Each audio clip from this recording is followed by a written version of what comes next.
Welcome to this week's edition of It's Chaile Time. Tsepo, it's good to see you again. How are you doing? I'm very well, Toby. And how are you doing? Yes, I'm always doing well, just very busy. Busy with a very interesting CCMA case.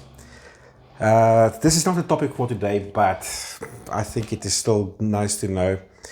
I've actually been involved in two cases recently in the last month or two where we dismiss young people. It's like a secretary or a PA. Yeah. A young, in both cases, in this case it was ladies, they're probably like 20 years of age or something, you know.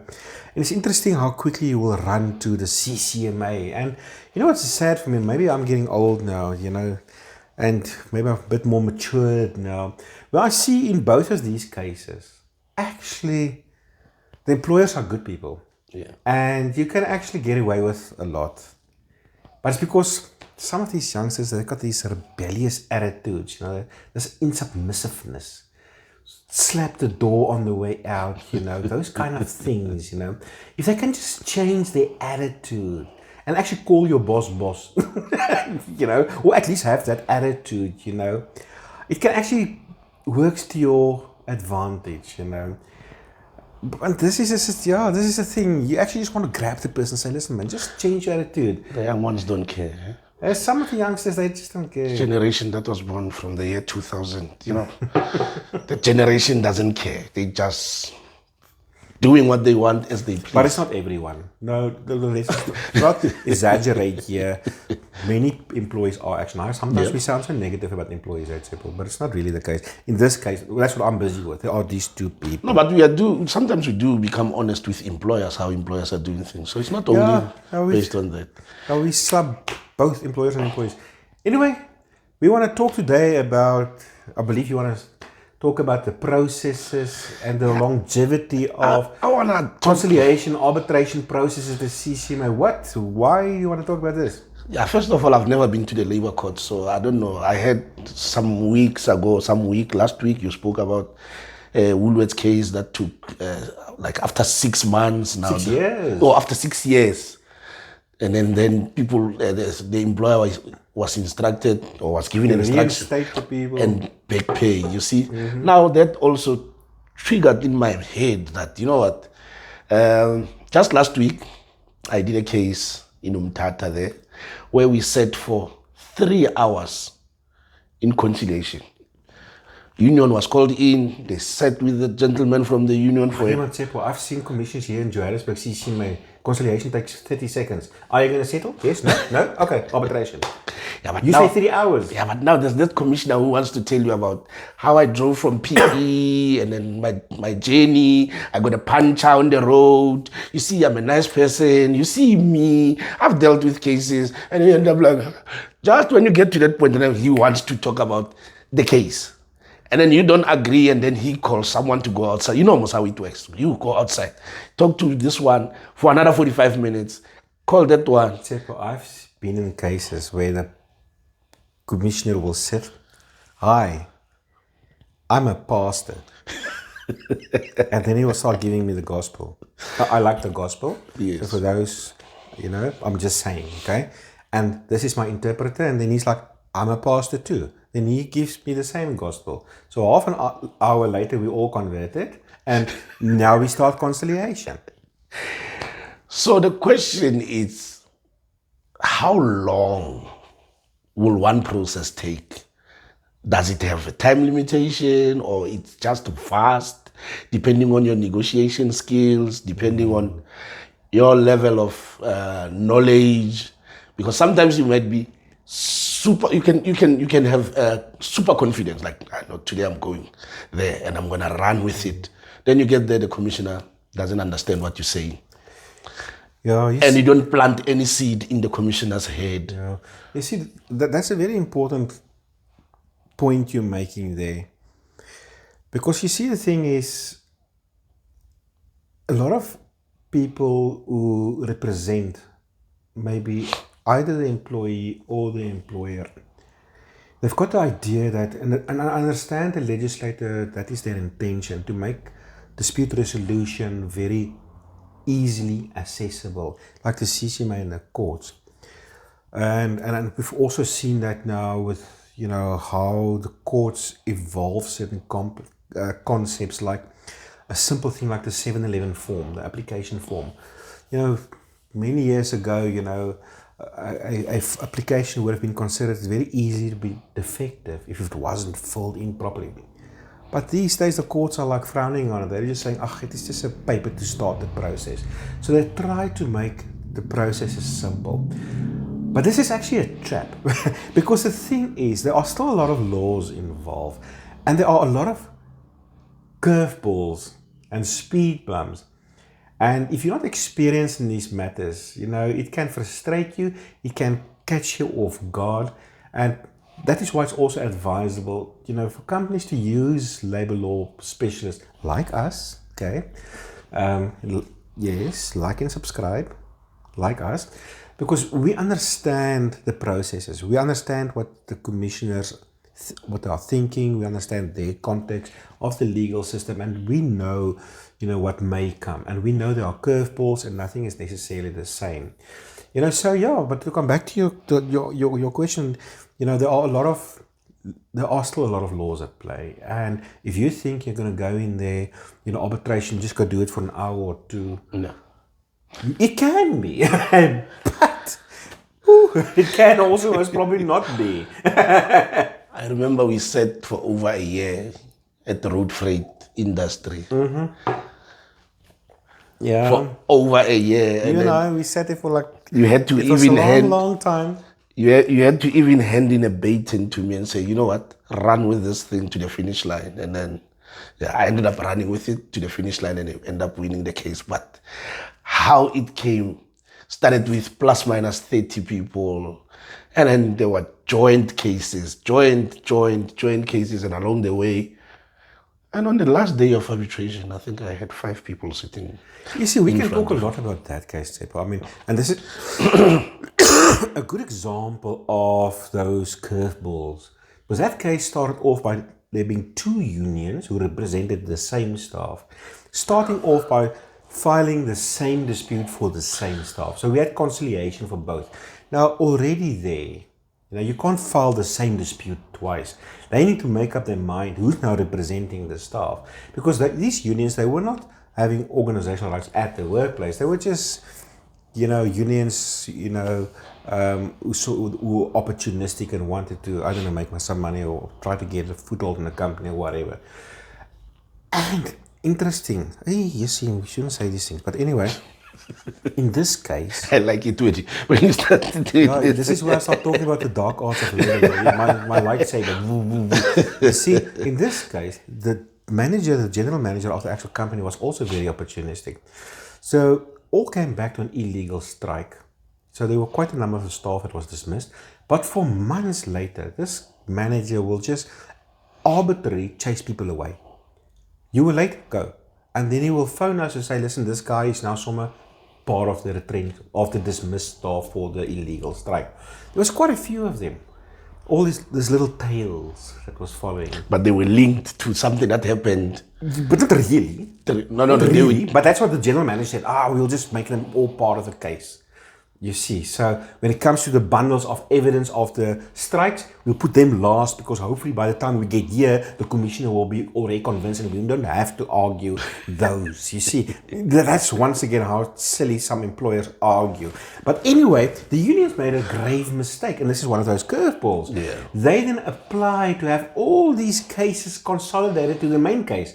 But they were not mindful of the Labour Relations Act that basically states that the Bargaining Council or the CCMA don't have jurisdiction to arbitrate a dispute relating to an illegal strike. So we for more than a year with this case. And they laughed at me at conciliation. We're going to take you to the cleaners. Yeah. But as you say, eventually it was like 3 or 4 of them left. And the Bargaining Council just threw the case out. No, I think the approach they took there was solidarity. The more we are, it's how powerful we're going to get. Not looking at the loopholes that actually people dismissed after the strike. It's not really linked to the strike. So they missed the point there. They were happy. And I think you're the one who proposed that, Why can't we just do one thing instead of having case number WZ7? I didn't propose it. They proposed it. Oh, I they just said yes, no problem. No, I didn't propose. No. No, I thought, because remember when you were doing I was conciliation. expecting all these different disputes. Yeah, And you know what, Chaile? Yeah. If they didn't consolidate the disputes, they would have won all these tail ones because there was nothing for the employer to argue. Yeah, no, I remember because when you started conciliation, I was not part of it. I only joined you at a later stage. I was still there as a witness because I think I was still internal there, but yeah, at the later stage, I did run with that. Okay, another thing that I wanted to bring is that the conciliation process, in a normal circumstances, even if you applied for con-up, when you go for the arbitration stage, the commissioner will always suggest that both parties would like to take a step back so that we can revert back to conciliation and see if we can shake hands and settle the matter. Employer, do you have a mandate? Employee, what is that would you like to be, how would you like for this case to be resolved? Then we don't agree, then we go into arbitration. Then in the middle of arbitration, the commissioner will be like, are you sure you don't want to revert back to conciliation?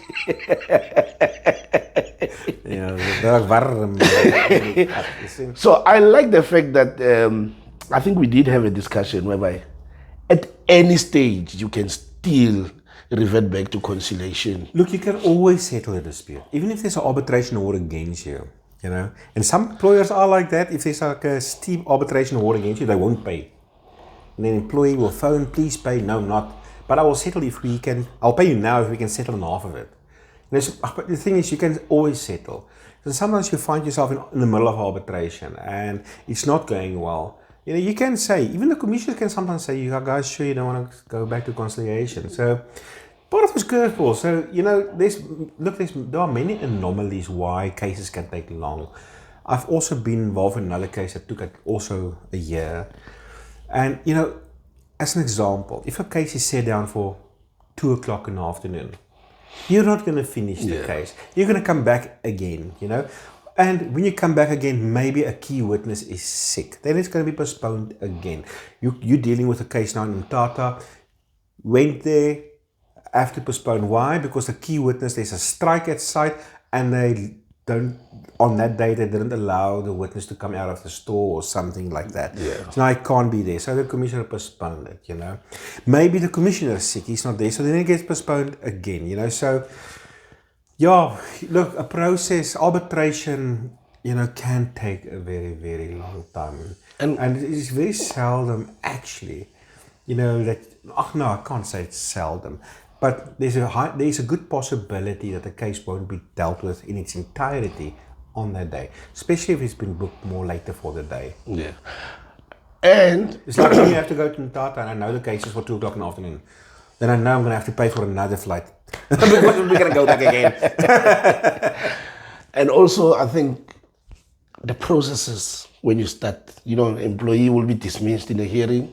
They will miss their 30 days. And now apply for condonation, and then the CCMA will set it down. I apply for objection, and then you see now it's that, and then maybe somewhere there was a spelling error on the email. Now arbitration was set, but now we didn't get the set down notice. Then there's a rescission application. It's also being set down. When you open your eyes, actually, we haven't even sat down, but 8 months has passed. Yeah. Some of the managers, they don't work there anymore. Some of the key witnesses are not there. If you think that's bad, Chaile, this new labor court case that came out that says that, no, hold on. When an employee don't pitch for arbitration, historically, this commissioner will dismiss the case. Okay? Then if you want to have it reinstated, you must apply for rescission. The other court said, no, we're interpreting the word dismiss in the LRA wrong. You cannot really dismiss a case if there was no opportunity for a trial, where somebody lead evidence as to why the person didn't pitch. And considering the person wasn't there, you can't actually hear arguments. So we can't really interpret the word dismiss in the LRA as dismissing a case. It must be like the labor court system where you take it off the roll. So now what employees do is, they will just send the email, please put it back on the roll. I've had a case like that, 2 years after the case. Please put my case back on the roll, and vrachtig, there it is. Now you don't have those witnesses working there anymore. Yeah. Somebody must still challenge that case and the labor court can come to better insights. It's a problem, man. Yeah, so I think the moral of the story, why I raised this, it's, just to make our people be aware that actually we can go back, forth, in, out of the CCMA and council. And then sometimes you'll find that the case, it's been set down at CCMA. CCMA doesn't have jurisdiction. Now there's another process. It has to be moved to the right council and stuff. So, but we're going to wrap up now. But yes. There's also another thing. In terms of the CCMA rules, you can send an application to postpone or to attack the jurisdiction of the CCMA or bargaining council. But you know what now? So often the commissioners don't even read the documents. Then you have to go into another province to deal with that thing. Oh yeah, no, yeah, it's on the file. Oh no, I didn't read it yet. I'm like, can't commissioners read the bloody documents and actually respond in time so you don't waste our time? It costs time and money. Read the applications and make a ruling. Say, come here or don't come here. Do something, but they don't. Sometimes the employer will ask me, okay, we're going to file a jurisdiction application. Do you think the commission is going to read it and give you a ruling? No, they're not. They're not. They're going to wait until you're there. Yeah. And if you're not there, then they didn't read the jurisdiction application. No, I'm not attacking commissioners. No. I understand commissioners got wide discretionary powers, but this is, once again, matters that frustrates processes, and employers don't understand these complexities.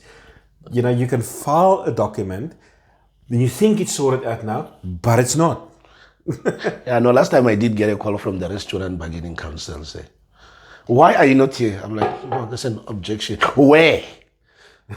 Which email address did you send to? Now I had to go back to my emails and check with our legal assistant and say, here it is. The email address is mang at MRIBC something. Oh, I'll talk to the front desk and see if it's there. So it's not even included in the file. So yeah, like I said, it can take longer than you think. And then again, I was involved in a case recently. The commissioner came like an hour and a half late. So some admin person came to tell us, and I asked the person, he said, Commissioner, get a warning. I was joking. You're getting a warning for late coming, because if I was late, arbitration will default against you. You don't come late. Commissioner come late, but not you as an employer, no? Don't do that. Some of our viewers are commissioners. No, we love commissioners. We're just telling as we find it as it is. Yeah, no, that was that for today, and then we learn as we go, and then once again, like we always say, this kind of things, when they happen, you as an employer, sometimes you don't have time in your hand. You let us deal with it. That's where we come in. You've got a saying, you make money, we deal with the issues. We deal with the issues. That's a peace of mind. That's where we come in. Don't forget to like and subscribe. We create certainty in the workplace. Thank you very much. That's all for this week, and please like and subscribe. See you next week. Bye-bye.